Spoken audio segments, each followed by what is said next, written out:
Hello. Quite often I find myself getting extremely introspective, and it's almost always when something happens in the world. And it's probably not the things that make most people get introspective. Like, I don't really do politics or religions or any of that stuff. I just kind of make instruments, and either someone will say something to me and it'll just like spark something that I start thinking about, and it makes me get like kind of incapacitated until I figure out a solution. And lucky for you guys, I am right in the middle of that process right now. I've kind of been here all week because it's some pretty big news. And it's funny because it's not like crazy. But the Conn-Selmer plant at Eastlake announced its tentative plans for closure. And it's kind of it's a really sad situation because no one is going to tell you that they didn't see it coming. And on the flip side of that, no one is happy about it, except for maybe, shareholders. It's a weird thing because, the Eastlake plant, I believe, is the larger of the two current Conn-Selmer plants. Like, there's Elkhart, which is Vincent Bach Corp, which makes Bach trumpets, trombones, and also makes the pro level stuff outside French horns that Eastlake used to make. They moved it to Elkhart for the trombones, which is kind of the writing on the wall the last few years, if you've seen that happen, which I have, and a lot of people have. It's like, okay, they're only making student and marching instruments in Eastlake plus the French horns, which a whole other thing. If you don't have your flagship instrument being made in your factory that bears the same name as it makes your intentions pretty clear. Honestly, like the thing that's like that I care about it's not even the decision that bothers me, it's what seems to be the lack of thought that has gone into the decision, or at least the lack of thought on the sensitive areas. Like, I'm sure there's been a lot of thought going into this in the last 20 years at Conn-Selmer. They've been a company that's been in flux from the second that it was merged. This is all my opinion, of course, but the factories have never really been given a chance to do a good job. So when we complain about quality issues whether it's from Vincent Bach Corp or from Eastlake or the imported stuff, or probably, I don't see drums, but I'm assuming the drum factories will have quality issues as well. When we see those issues, it's very easy to say, well, it's Conn-Selmer. This is the discussion that's kind of been going around, is like, oh, the jobs are moving to China. And it's a very interesting thing because, the jobs are not moving, the jobs were moved. They're building a manufacturing center for excellence or whatever. Well, welcome to my manufacturing center for...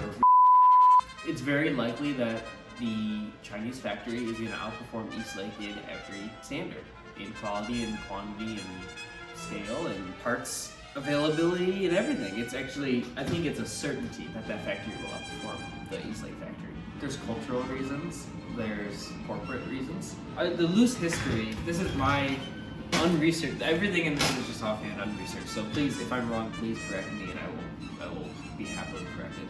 You had Conn, this is like mid-1900s, you had Conn, which was the largest band instrument manufacturer in the world. And then you had King, and Conn at that time was in Elkhart, Indiana. King is in Eastlake, Ohio, which is, I believe, the Conn-Selmer factory in Eastlake that's closing is the King plant. And King was big, not as big as Conn by any stretch, but King was big. And then you had Selmer, of course, in Elkhart, which ended up buying Bach's in Mount Vernon, moving into Elkhart. Conn and King merged, I think. UMI was the thing at some point. UMI was Conn, King, Benj, Fulton, I think. And then eventually, so you have those two players, which was Conn, King, UMI, and then Selmer, Bach, and then eventually Selmer, Bach, and UMI merged. Conn-Selmer is my understanding. At least loosely, that's how it is. You end up with this complete vacuum. Because, frankly, we operate, and many other shops similar to us, operate on, two completely different planes of existence from Conn-Selmer and Yamaha and Bach and all these people. It's just two completely different worlds, which will minorly overlap. And you're seeing more overlap now than I think you would have 50 years ago, just because I can go to these Chinese factories, like so many people do, and get a house branded instrument in about 10 minutes. I can do it. I can place the order and have a shipping container on its way to me in a few months and sell my instruments. It's so easy now. It probably wasn't much harder back then, but the time scale has certainly moved up much faster. Along with that, I will say the quality has moved up a lot. The Chinese factories have the potential and have the actual ability to reach a quality level that most commercial American factories have never reached. Because when I was a kid, this might just be biased by growing up in the United States, but when I was a kid, I feel like something, not even an industry, but anything being made in the USA with that stamp on it mattered. And I think at this point in Western culture, like, it doesn't matter as much. And I think that's a good thing, I really do. I think people are proud when they can buy something that is close, like is actualized close to the perception. If you buy a pair of scissors and then you find out, at least me, like people maybe who are mechanically minded, which is a lot of people, blue collar. If you buy a pair of scissors and you find out, oh my God, these scissors are made within 5 miles of where I grew up or whatever, there's absolutely some value there. It makes you happy in a way that, buying a pair of scissors, which is probably most of the pairs of scissors that all of us use, are from a factory in China or wherever scissors come from. There's absolutely nothing inherently wrong with a pair of scissors that come from any country in the world. German scissors, who cares? But you don't get that same feeling as if the dude who killed the chicken that you're eating that night. The words stamped made in USA at this point are essentially meaningless, especially when you take into account all the companies that have been using that designation. A lot of companies in the music industry will use made in USA when it's actually assembled in USA with gold materials. That new Conn saxophone, I don't know really much about it. I don't want to say too much because I feel like I'm going to get sued, but because I have no real knowledge of this actually. I know they're making the bell in Elkhart. That's pretty much the only part I think they're making in Elkhart. Where are they getting that saxophone from? And why are they putting a USA on it? And that's been an issue forever. I mean, low quality instruments used to come from Italy, used to come from Czechoslovakia, and they were low quality. Worse, like the Anborg Italy stuff that DAG used to get is some of the worst quality instruments that have ever been made in the world. Even the worst of the Chinese import, Mendini trumpets are 1,000 times better. People let these words get in their head like Chinese or Italian made. You think Italian made must be better, but the reality is, the Chinese factories are going to surpass. The Chinese factories for sure are making a more consistently higher quality product than Conn-Selmer in the United States. So from that perspective, it's an obvious closure, the Eastlake plant. But I think the perspective that's lost, and people will defend it all day long. They'll say, "Oh, we tried to get that factory to produce higher quality. We tried to, do these changes to get factory to do these," or blah, blah, blah, blah, blah. The reality is, it's a very surmountable issue, and if they tried to do it, it would be done. If you're trying to paint a wall, you can throw $20,000 at it and get a shitty result by a shitty painter or shitty paint. Saying, "Oh, I paid $20,000 and it's still not good," doesn't mean you did the research and did the work to make it good. What's happened here is a complete failure to execute, which was extremely predictable given the chronic failure to execute that has been Conn-Selmer in the last, honestly, ever since Conn left Elkhart, is when a lot of, what Conn is, his entire existence has kind of been a failed state. Conn originally left Elkhart in 1969, I want to say, something like that, to move to Abilene, Texas, and they wanted a cheaper workforce. The union was not, there was no union there, if anything, wasn't as strong in Abilene, Texas. They made a few fatal errors after another. They moved in an entire factory, like a real factory. The factories of today's size are boutique makers in comparison. 150 people is a lot of people. I don't know the numbers from Elkhart Conn. It was more. It had to be more, by probably an order of magnitude.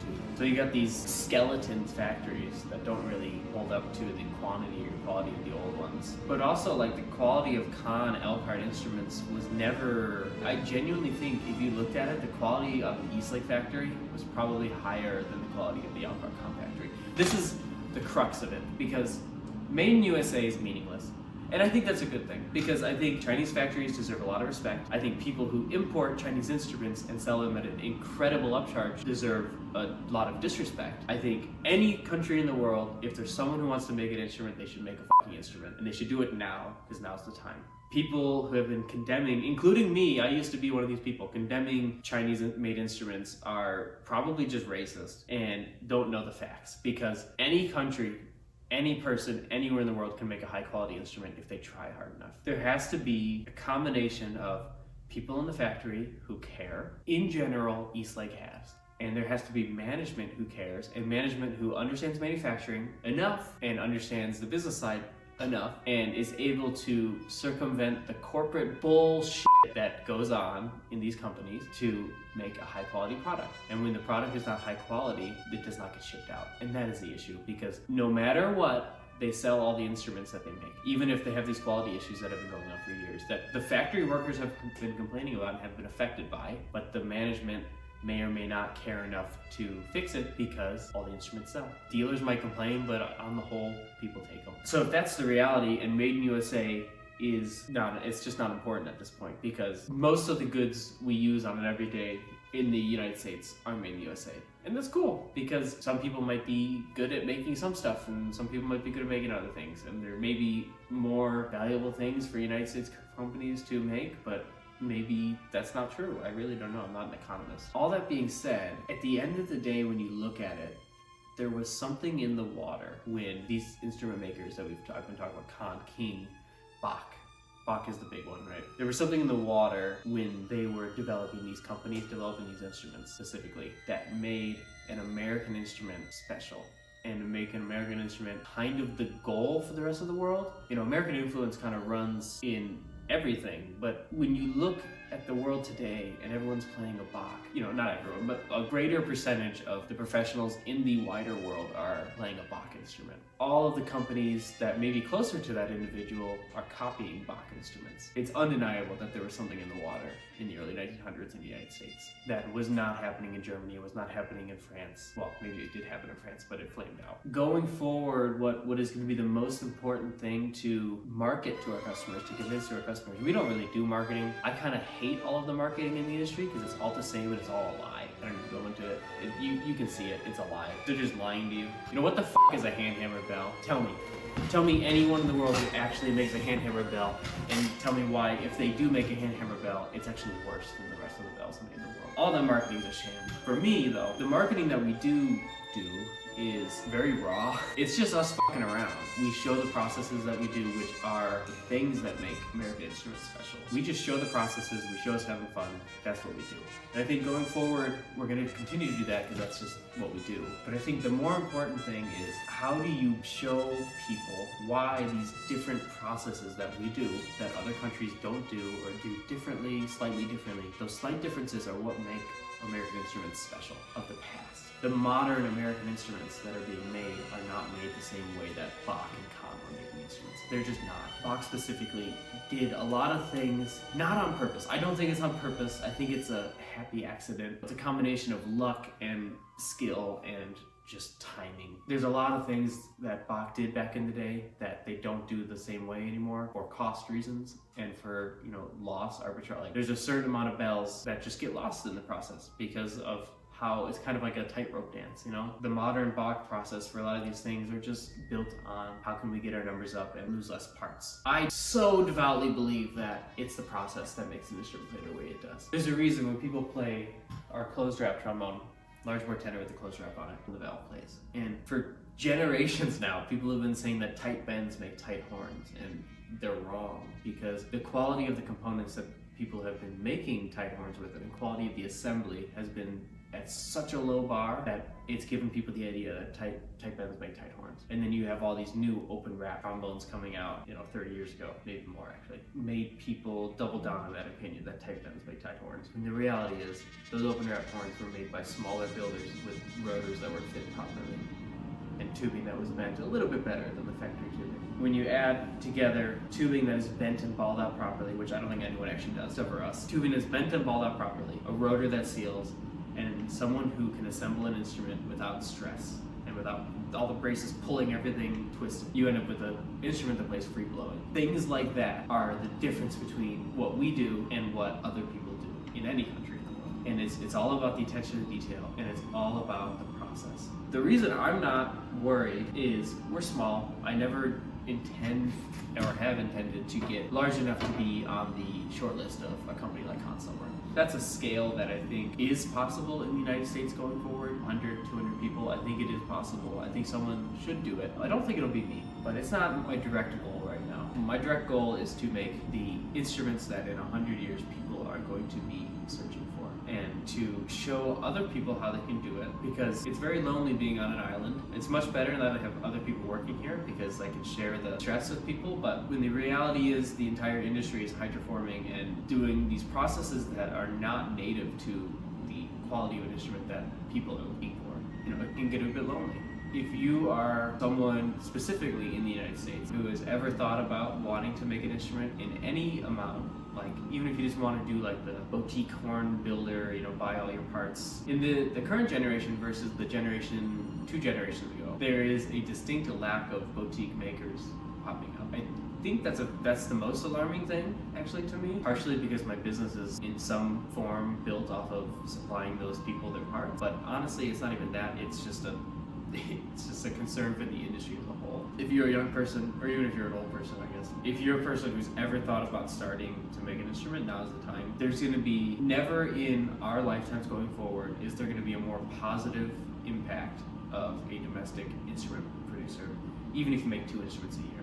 People are going to fucking love you. Because people are mad at Conn-Selmer for the inevitable layoff of 100, 150 people. The people who do value a made in USA instrument are going to be coming out of the woodwork to hopefully support the people who make instruments in the USA. Not people who make instruments in the USA with foreign parts, but people who make instruments, people who add value to the components of the instruments they make. Because there's no point in making a component if you're not going to add value. That's my new lease on life is I'm not going to make any component of the instrument that, 1, I can buy the exact same one off the shelf, and 2, I can't add value to it. That's what we did with the trombone. We make almost everything as a result because I think we can add value in a lot of areas. We don't make the water key. I was planning on starting to do it, but I'm gonna be honest, I can't add value there. I just can't. We don't make mini balls. I'll let mini ball have that one. I'm not worried about that. We're only gonna make parts that we add value, but it just so happens that I'm neurotic enough to think I can add value in 98% of the places. And I think if anyone else is interested in that attitude, give me a call. If I can help anyone else to capitalize on this time right now where there's a very, very, very short list of people producing instruments locally to us, and I think that I would like to see that change. But again, if it doesn't change, that's just the way the world's going. I'm gonna be fine. We're gonna make kick-ass instruments as long as I can keep the lights on, and I think there's enough people to support that. Just kind of an interesting brain dump. If I said anything that offends you, Conn-Selmer or any other companies, this is all my personal opinion, so you can take it up with me personally. I don't think I said anything that's untrue, and if I did, please feel free to correct me. Again, this is my Center for Manufacturing Excellence based right here in the United States, Conn-Selmer, so maybe take a look around and see what you can take and learn from, a child. Not anymore, you had your chance on getting my help, but too much work.